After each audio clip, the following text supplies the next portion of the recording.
क्या सत्ता हमेशा सत्य से बड़ी होती है, या फिर जो सत्य बोल दे वो सत्ता के लिए खतरा बन जाता है?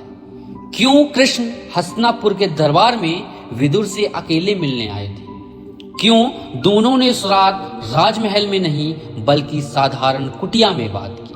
आज हम सुनेंगे वही संवाद जहां नीति और नैतिकता आमने सामने खड़ी थी। रात का समय, कृष्ण हस्तिनापुर पहुंच चुके हैं। राजमहल से सीधे पहले वे जाते हैं विदुर के घर। विदुर हाथ जोड़कर स्वागत करते हैं।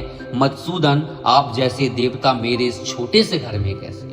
कृष्ण मुस्कुराते हैं। विदुर, जहां सत्य बसता है वहां देवता स्वयं चले जाते हैं। मधुसूदन, इस दरबार में सत्य बोलने की कीमत बहुत भारी है। यहाँ जो न्याय की बातें करे उसे या तो अपमानित किया जाता है या निर्वासित। विदुर, सत्य का मार्ग कभी आसान नहीं होता, पर याद रखो सत्ता टिकी है भय पर और सत्य टिकता है विश्वास पर प्रभु, जब राजा स्वयं धर्म का साथ दे तो क्या मौन रहना ही नीति नहीं बन जाती? नहीं विदुर, मौन रहना अधर्म को बल देता है। राजा का धर्म है अपने प्रजाजनों की रक्षा।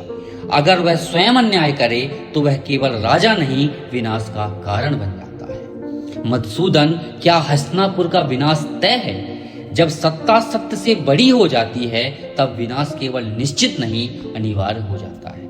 उस रात कृष्ण और विदुर का संवाद इतिहास में दर्ज नहीं हुआ, पर उसने महाभारत की दिशा बदल दी। कृष्ण जानते थे अब सत्य को बचाने के लिए युद्ध ही एकमात्र उपाय है।